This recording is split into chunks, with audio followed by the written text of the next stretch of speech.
we are kicking off in terms of MLS Cup related video with talking about the Seattle Sounders and their road to MLS Cup. Now,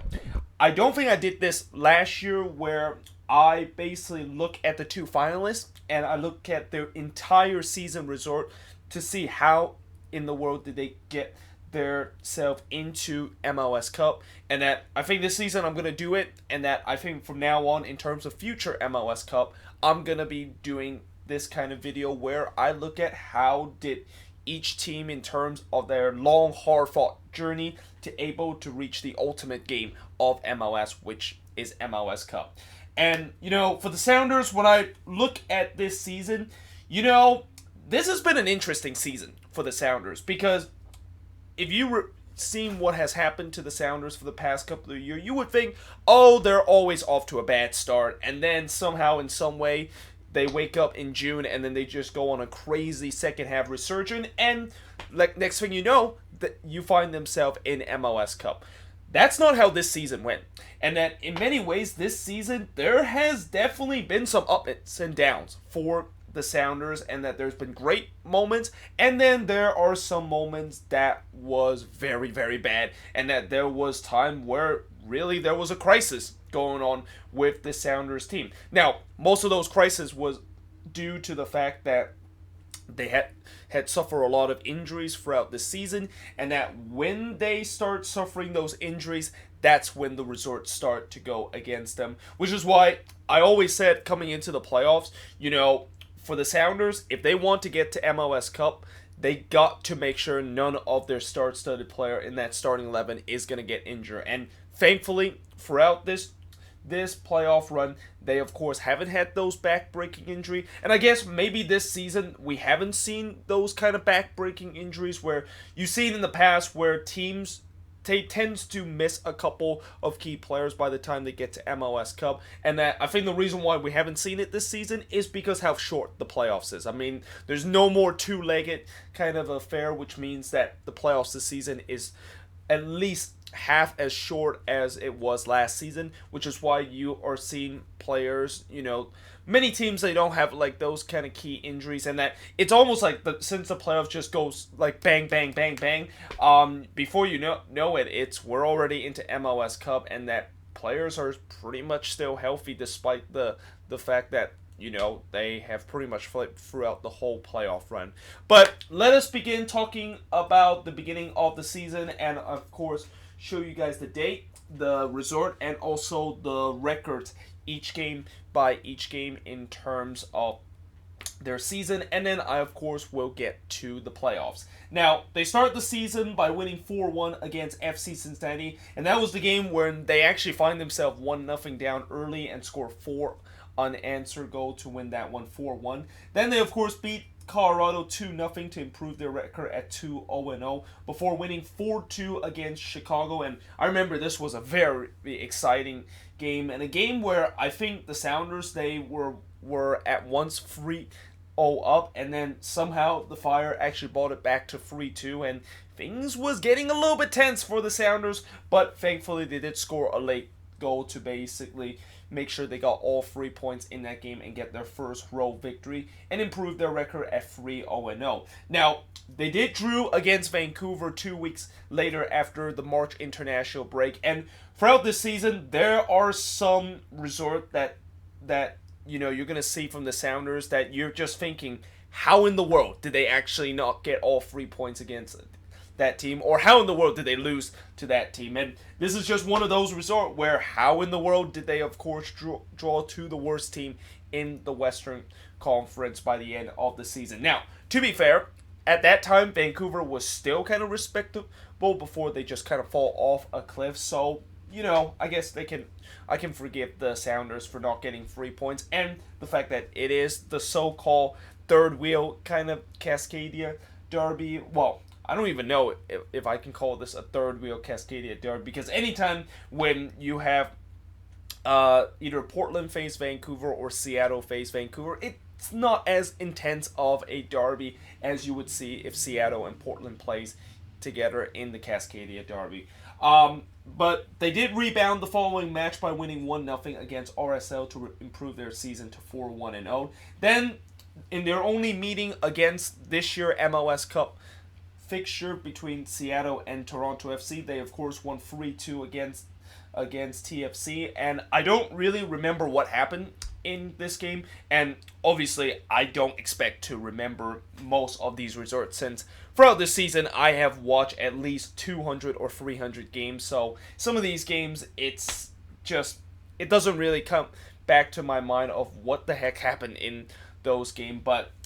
that was one of those games where I don't really kind of remember what happened in that game and why it was such an exciting 3-2 kind of result. But it was, and the Sounders, of course, won their only meeting of what they would be facing as their opponent in MLS Cup, and they improved their season to 5-1-0. Now, the following week, they suffered their first loss against LAFC as they lose 4-1 against them, and this was definitely a matchup that a lot of people were talking about how this is really kind of the game of the year, and that, these two Western Conference top dog is facing off each other, and it turns out LAFC completely blown Seattle to pieces, and that's when we kind of question, is LAFC just unstoppable and that they are just going to win MLS Cup, which turns out that is not the case because of what I will talk about later in this video. But they of course dropped their record to 5-1-1, and then the very next match they drew 2-2 against the Quakes, and this was kind of a remarkable resort for the Sounders, considering the fact that they actually found themselves 2-0 down at one point and able to draw 2-2 in the game to basically at least salvage a draw in that one. So, their record is now at 5-2-1. Then they drew to LAFC in part 2 of the so-called game of the year, and this was also a game, I believe, was it Rodon that actually got sent off early in the game, and that was a very controversial red card, and that it really kind of changed the game. And yet somehow, in some way, Seattle was still able to walk out of that game with a point, despite the fact that they played almost 75 minutes with just 10 men against the best team in the league. So that was quite impressive, and that was when you kind of maybe question, maybe Seattle might be the team that could actually stop this LAFC runaway machine. And their record now is at 5-3-1 after that resort. Then, of course, they drew 1-1 against Minnesota on the road, and this is kind of when they started to look a little bit more human. I mean, they got off to a great start, but then they started to kind of drawing games a lot and go on a little bit of a winless run. But keep in mind, they only have lost once up until this point, and it's actually going to take them until near the end of May when they actually lose their second game this season. They bounced back that draw with a 1-0 win against Houston. Then they of course beat Orlando City to improve their record to 7-4-1 before going on the road and drawing 0-0 to Philly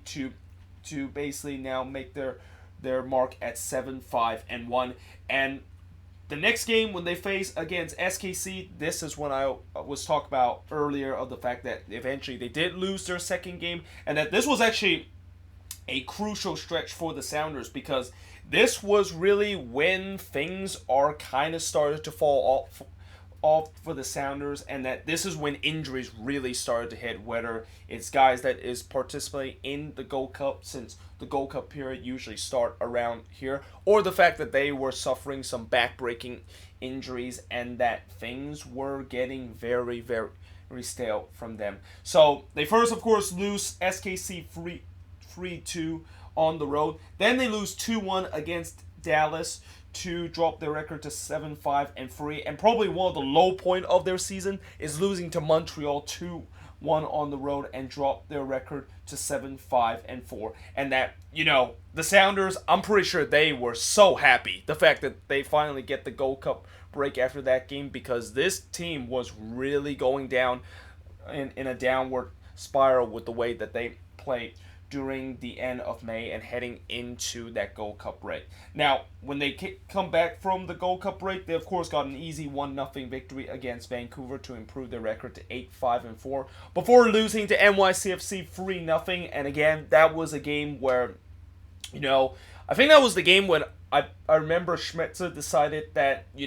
I'm not going to really play some of our strongest player in that game, despite the fact that we are facing a very good team, and that we're just going to put our eggs in the basket in terms of that Columbus resort, because we think that resort might be the one that we get all 3 points, which is understandable, but at the same time, I kind of disagree, and the fact that, if you do not get a victory in that Columbus resort, then yeah, your strategy of trying to rest your guys so that they can prepare for an easy game when you don't win that easy game is going to really backfire. Now, fortunately, it didn't backfire for Brian Schmetzer, and that his kind of trade off kind of paid off by on the next game winning 2-1 against Columbus to improve their record to 9-5-5. Then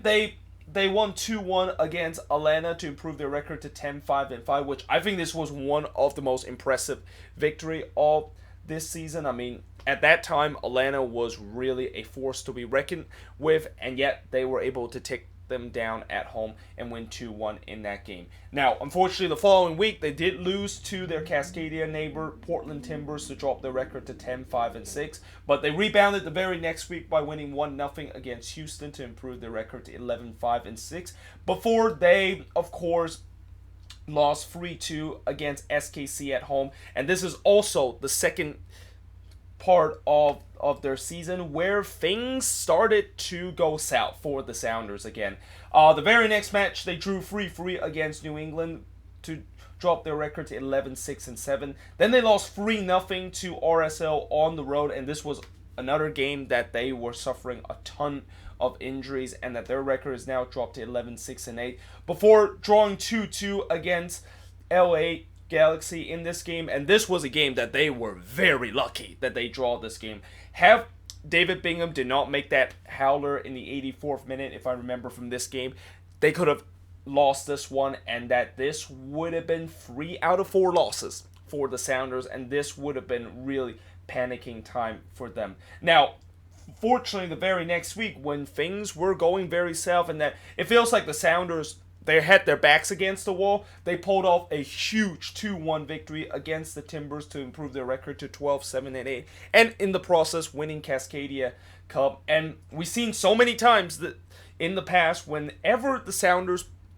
have a downtime, as soon as they play against Portland, and if they, of course, are able to win that huge